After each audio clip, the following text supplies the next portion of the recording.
In a world where wealth often casts long, cold shadows over truth, what happens when innocence dares to break through the walls of power? Tonight, we delve into a story of love, sacrifice, and redemption. A story that begins with the quiet knock of a desperate boy at the gates of a wealthy man's estate. This is not just a tale of survival, but of uncovering secrets long buried beneath the weight of ambition and greed.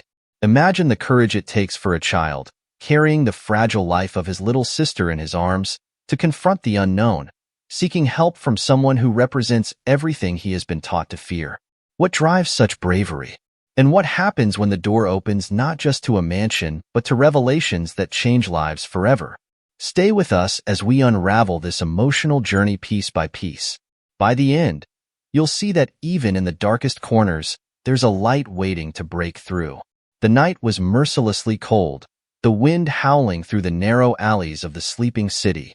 Frost clung stubbornly to every surface, glittering like cruel shards of glass under the moon's faint light. 12-year-old Michael trudged through the empty streets, his thin frame hunched against the biting wind.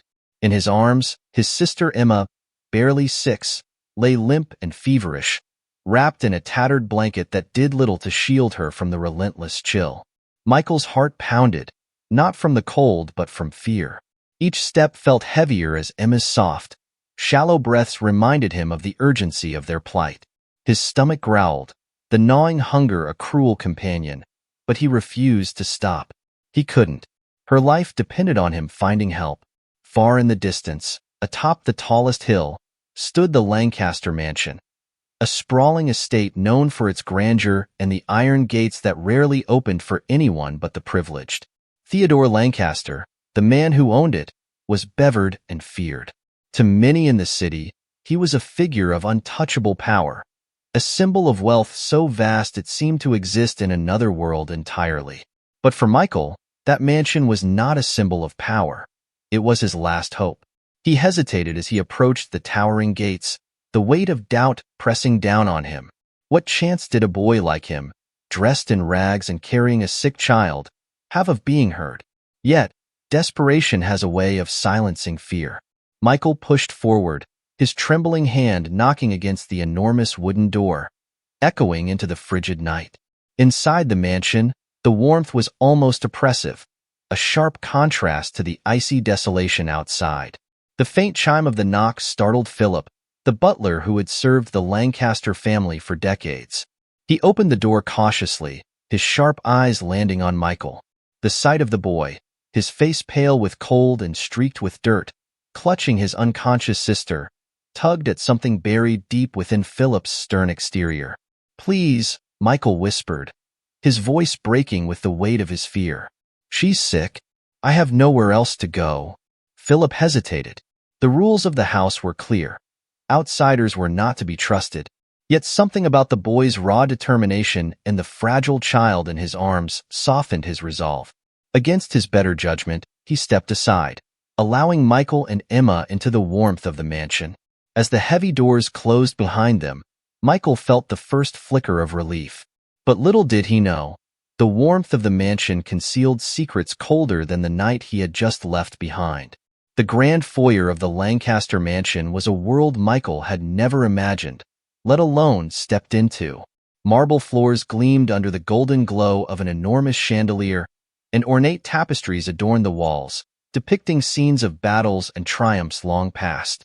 Yet, despite its beauty, the mansion exuded an unsettling silence, as if the walls held their breath, waiting.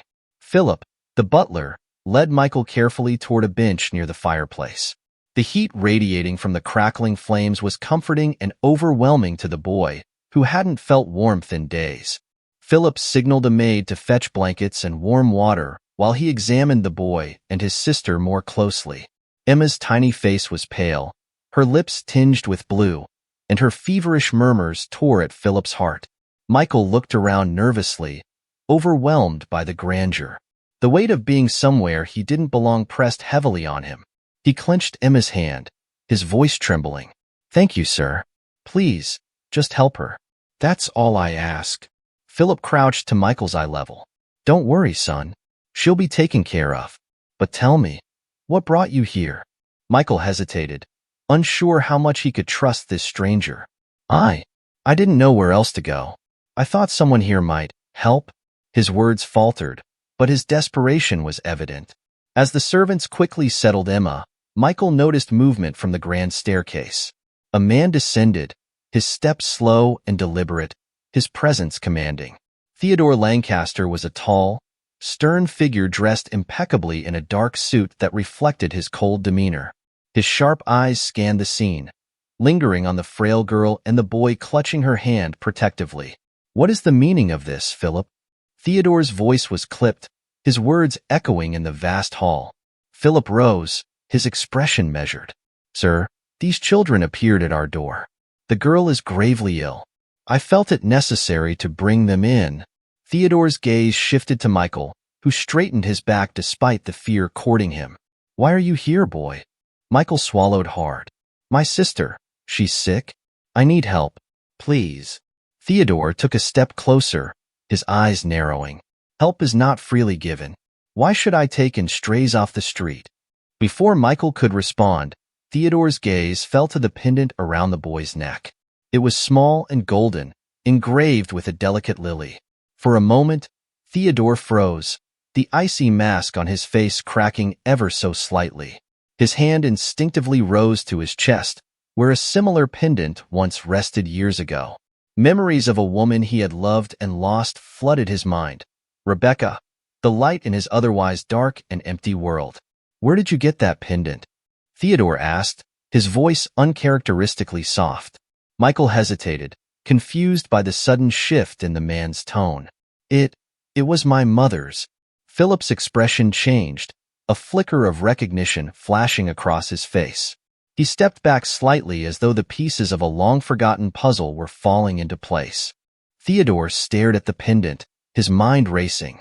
Before she vanished, Rebecca had worn one just like it, a symbol of their connection. He turned back to Michael, his stern exterior softening.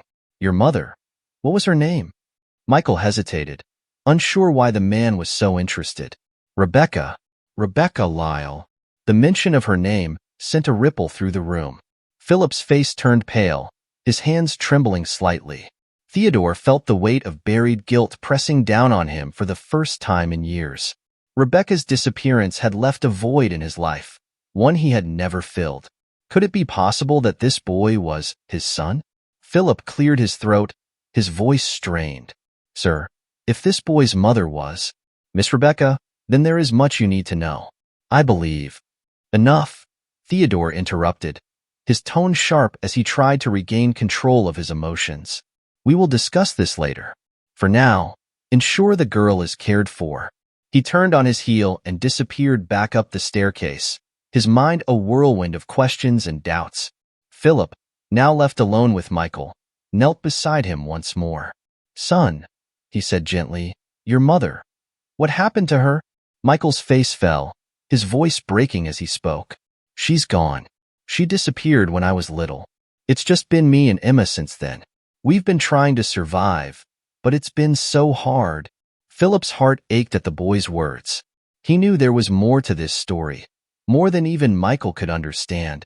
Philip had been a silent observer in the Lancaster household for years, witnessing the power struggles and the secrets buried beneath its polished surface. He had long suspected Jonathan Lancaster, Theodore's older brother, of being involved in Rebecca's disappearance, but he had never dared to speak out. As Michael clung to Emma's hand, Philip made a silent vow. He would not let the darkness of the Lancaster family consume these children. There was too much at stake, too many sins that needed to be confronted. Upstairs, Theodore stood by the window, staring into the frosty night. The sight of the pendant had shaken him to his core. If Michael was his son, he had a responsibility, a chance to make amends for his past mistakes. However, Theodore also knew that his brother, Jonathan, would see this boy and his sister as threats to the Lancaster legacy. The warmth of the mansion, which had once felt so suffocating to Michael, now began to feel like a cage, a place where shadows lurked in every corner, waiting to pounce. Yet, within that darkness, flickers of hope remained. Philip's quiet determination, Theodore's growing sense of guilt, and the strength of a boy who had braved the cold for his sister's sake. Little did Michael know, the mansion's secrets were beginning to unravel, and the truth about his mother's fate, and his own identity, would soon come to light. Theodore Lancaster couldn't sleep that night. The image of the boy, Michael, and the pendant around his neck consumed his thoughts. Whenever he closed his eyes, memories of Rebecca flooded back. Her warm smile, her laughter, the way she lit up even the darkest corners of his life. Her disappearance had left an unhealed wound, but now, for the first time, it seemed that the answers might be within reach. Yet those answers came with the heavy weight of consequences he wasn't sure he was ready to face. Michael sat beside Emma downstairs, resting peacefully on a soft, velvet couch near the fire. Her fever had broken, and her pale cheeks were gaining a faint flush of color. Philip had ensured the mansion's physician attended to her, though he did so discreetly to avoid alerting the rest of the household. Exhausted but vigilant, Michael held her small hand in his, unwilling to let go. As the first rays of dawn broke over the frosted landscape, Theodore descended the grand staircase, his expression as unreadable as ever. He paused when he saw Michael slumped beside his sister, half asleep but alert enough to notice his presence. "Boy," Theodore began, his voice firm but quieter than before. Michael straightened, his wide eyes meeting the older man's piercing gaze. "Tell me about your mother. How did she come to have that pendant?" Michael hesitated, unsure why this stranger cared so deeply. But there was something in Theodore's tone, an intensity that suggested he needed to know. "It belonged to her," Michael said slowly. "She always wore it. She told me. She got it from someone important. Someone she trusted." Theodore's breath hitched though his face betrayed nothing. "And what happened to her?" Michael's eyes filled with pain as he answered, his voice cracking. "She disappeared when I was 5.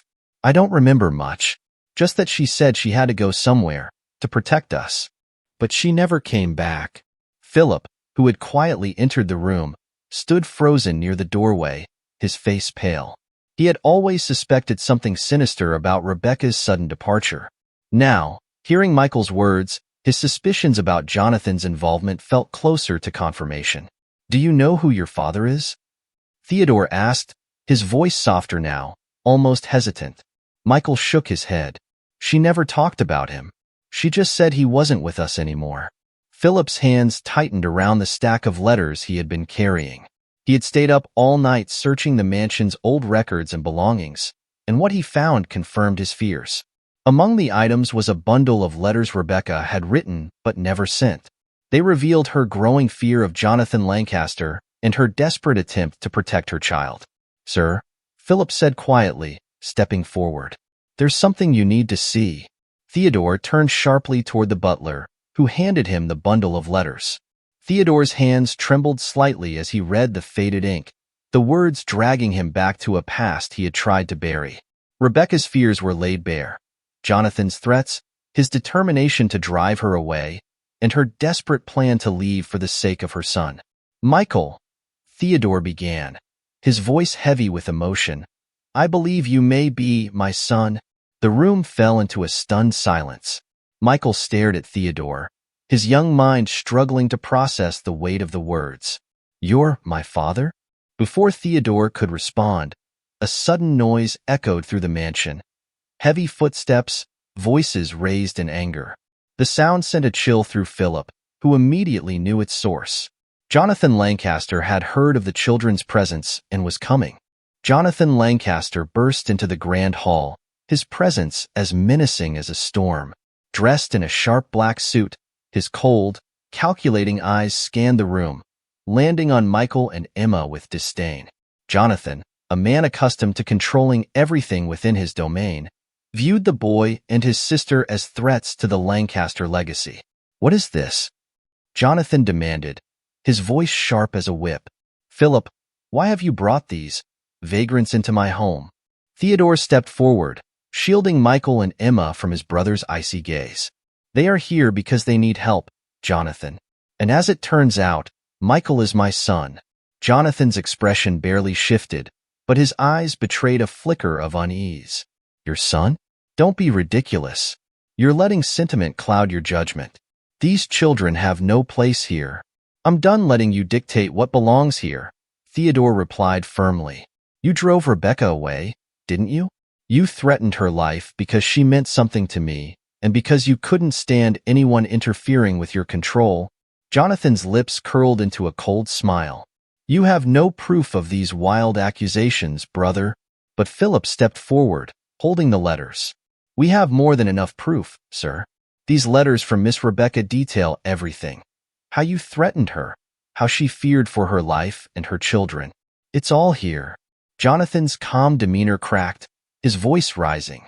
And what do you plan to do with this so-called evidence?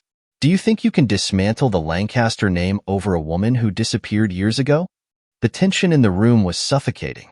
Theodore stood his ground, his gaze unwavering.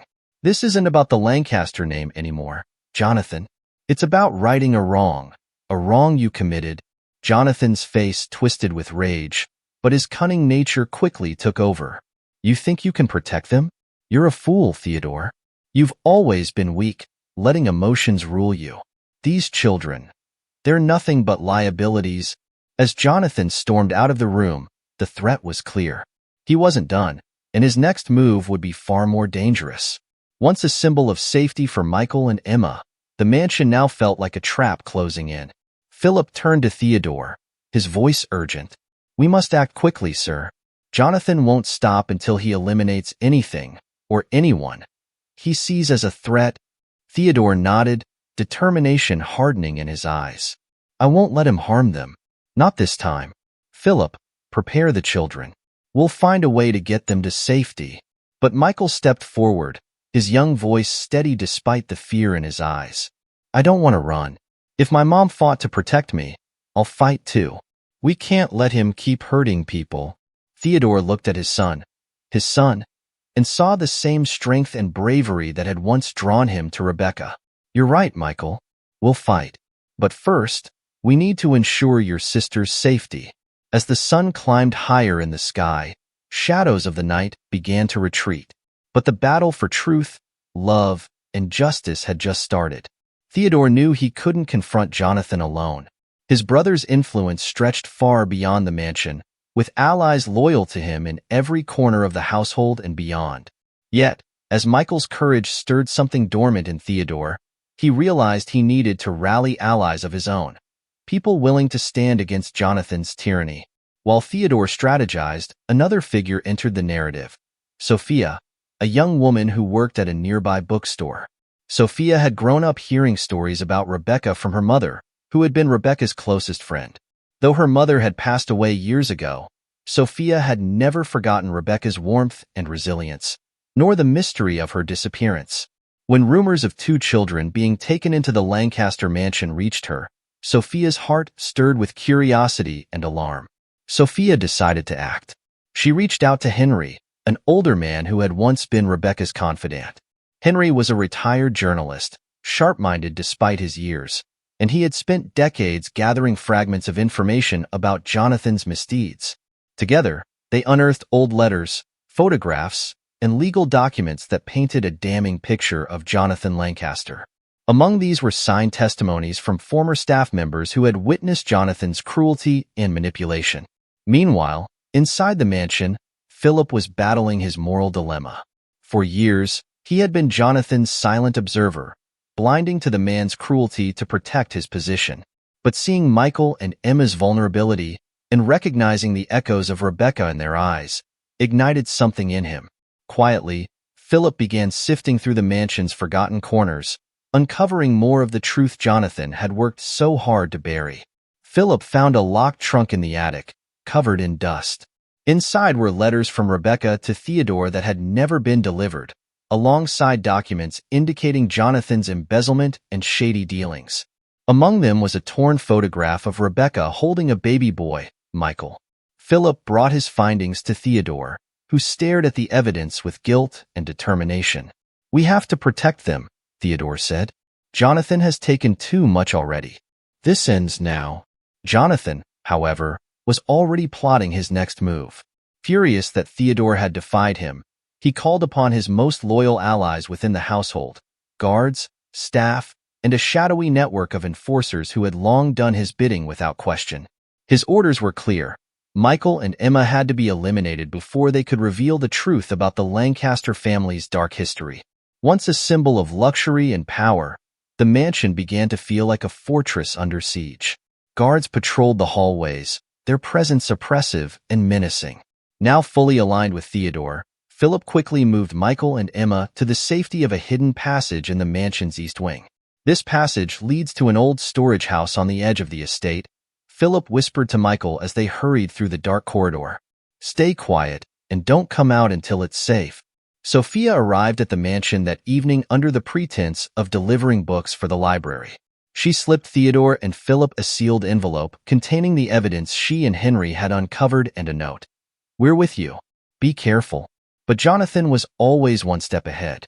He sensed rebellion brewing and dispatched his men to intercept the children. That night, as Michael and Emma rested in the hidden chamber, heavy footsteps approached the entrance to the passageway. Philip, stationed nearby, heard the commotion and realized what was happening. Without hesitation, he alerted Theodore, who rushed to their aid. The mansion erupted into chaos. Guards swarmed the east wing, but they were met with unexpected resistance. Sophia and Henry, who had anticipated Jonathan's moves, arrived with local authorities, police officers who had long suspected Jonathan's illegal activities. Sophia's mother's stories about Rebecca had reached the right ears, and Henry had provided irrefutable proof of Jonathan's crimes. In the hidden passage, Philip fought off one of Jonathan's enforcers with nothing but a fireplace poker, buying precious seconds for Michael and Emma to escape.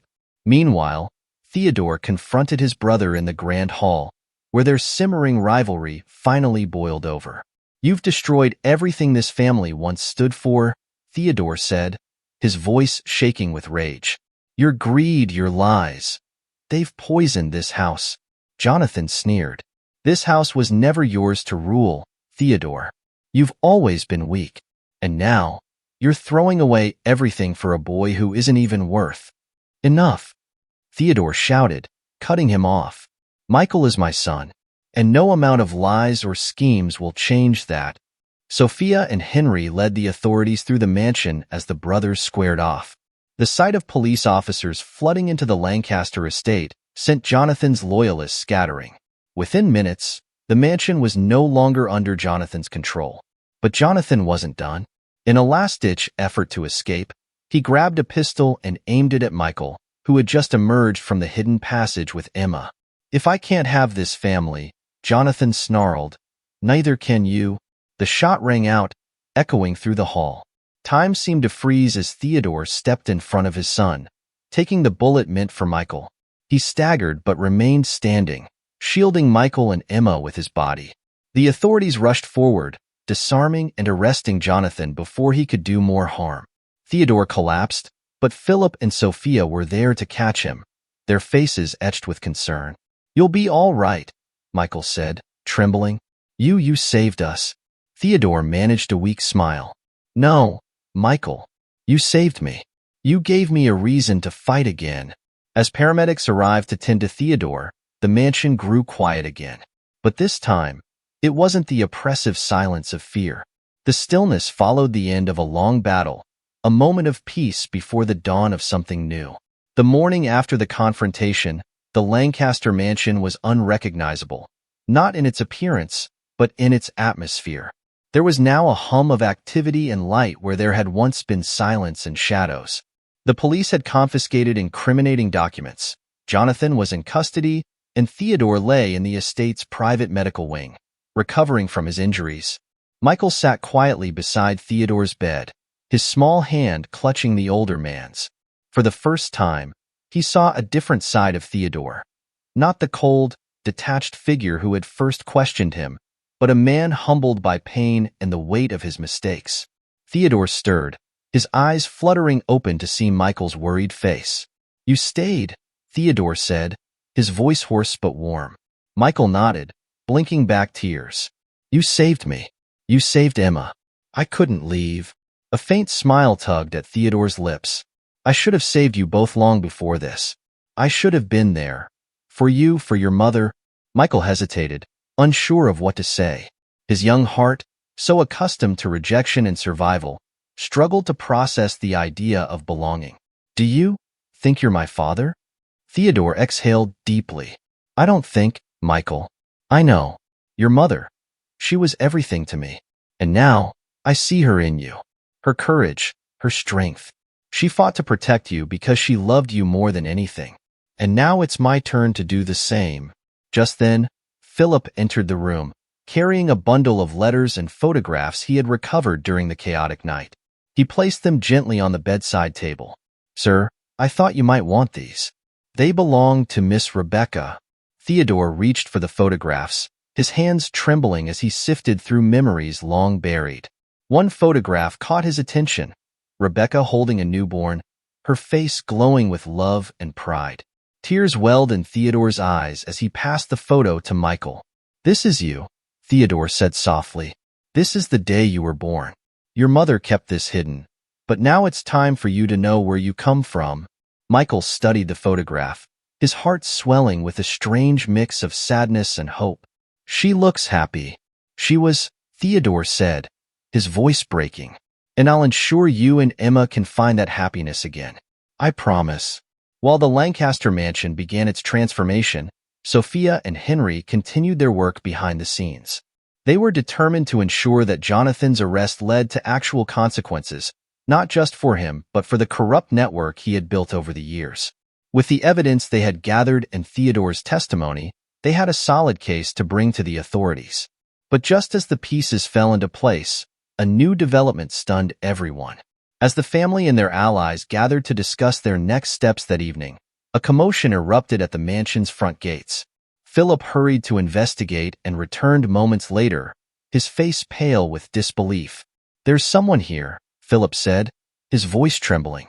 "Someone who claims she needs to see Michael and Emma." The room fell silent. T still weak, but driven by a growing sense of purpose, Theodore insisted on being brought to the grand hall. When the doors swung open, a woman stepped inside. Her hair was streaked with gray, her face lined with the marks of years spent in hiding, but her eyes were unmistakable.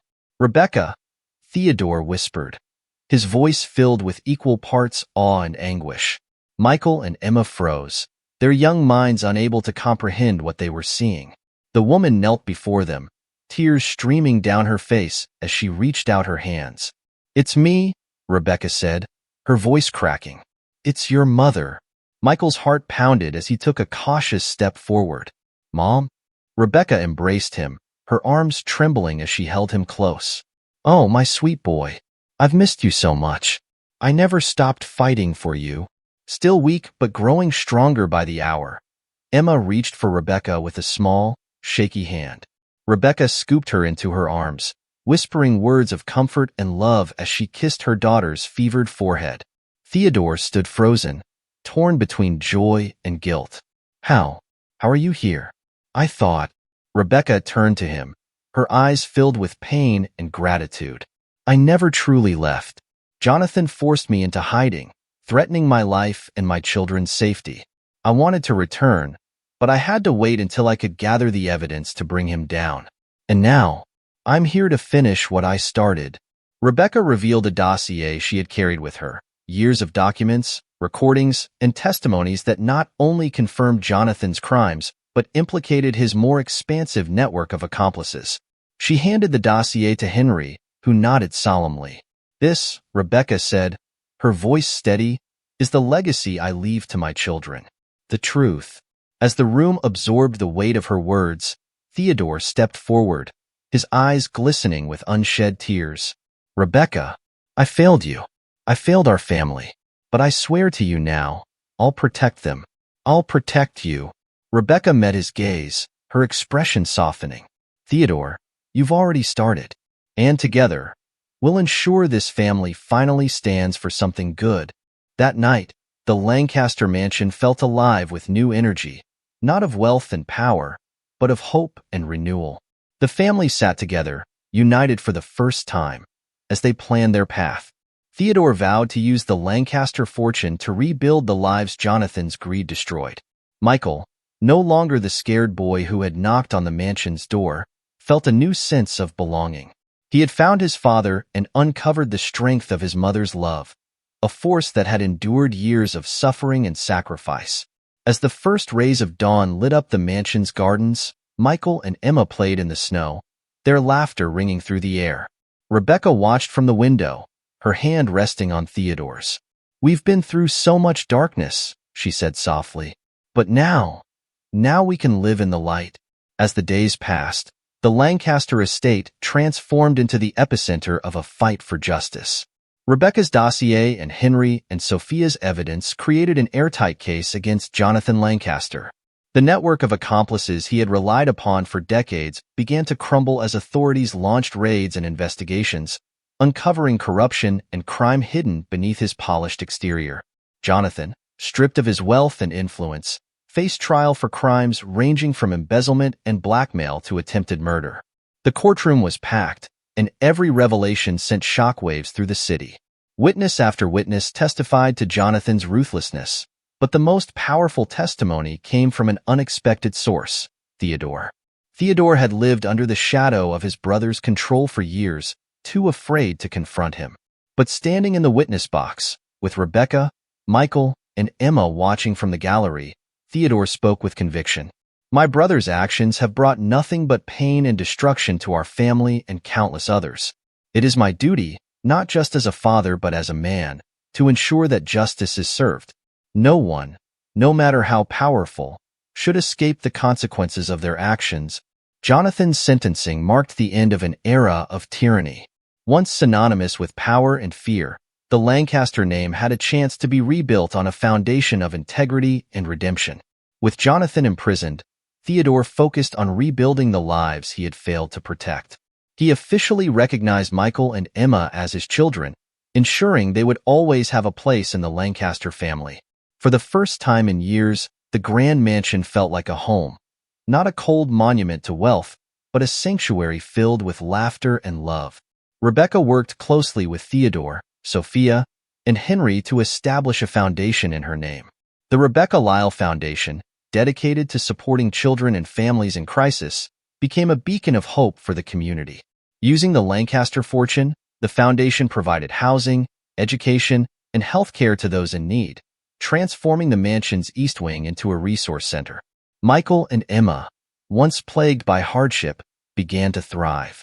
Michael's curiosity and determination led him to explore his mother's past and his father's business, sparking dreams of becoming a lawyer who could fight for justice as his family had. Emma, her health restored, spent her days filling the mansion's gardens with life, planting flowers that her mother had once loved. Sophia and Henry, now profoundly entwined with the Lancaster family, became regular visitors to the estate. Sophia's quiet strength and Henry's wisdom gave the family a sense of stability and purpose. They were no longer just allies, but part of the growing Lancaster circle. For Theodore, every step forward reminded him of the past he had neglected. But instead of drowning in guilt, he used it as fuel to become a better father and partner. "We can't change what we've done," Theodore told Michael one evening, "but we can decide who we'll become. And I want to be someone you and Emma can rely on." Michael smiled, his eyes reflecting the warmth he had found in this newfound family. "You already are." Years later, the Lancaster mansion stood as a symbol of hope and renewal. The once imposing gates were now open, welcoming visitors who came to seek help or to witness the transformation that had taken place within its walls. Once barren and neglected, the gardens bloomed with vibrant flowers, Emma's labor of love and a tribute to her mother. Now, a young man with a sharp mind and a kind heart, Michael is prepared to leave for university. He had earned a full scholarship to study law, determined to honor his mother's legacy and fight for those who couldn't fight for themselves. On the morning of his departure, he stood in the mansion's foyer, looking around at the place that had once seemed so foreign but had become his home. "Take care of the house while I'm gone," he teased Emma, who rolled her eyes but hugged him tightly. "I'll make sure it's still standing," she replied, her voice filled with pride and affection. Theodore and Rebecca watched from the doorway, their hands entwined. The years had softened Theodore's once stern demeanor, and Rebecca's presence had brought light back into his life. "He's going to change the world," Rebecca said softly, her voice filled with motherly pride. He already has, Theodore replied. The Lancaster family had been through the darkness that could have destroyed them, but love and resilience had carried them through. Rebecca's courage, Theodore's redemption, and Michael and Emma's unwavering spirit had rewritten their story. They had proven that no matter how deep the shadows, there is always light waiting to break through. The story of the Lancaster family is one of love, sacrifice, and the courage to confront the past. It reminds us that wealth and power mean nothing without integrity, and that even the most broken families can find healing when love becomes their guiding force. If this story touched your heart, share it with someone who might need a reminder that a brighter dawn is always possible, no matter how dark the night is. Let us know your thoughts in the comments below, and join us again for another journey of hope and resilience. Thank you for being part of this incredible story. Until next time, remember, there is always light after the darkness.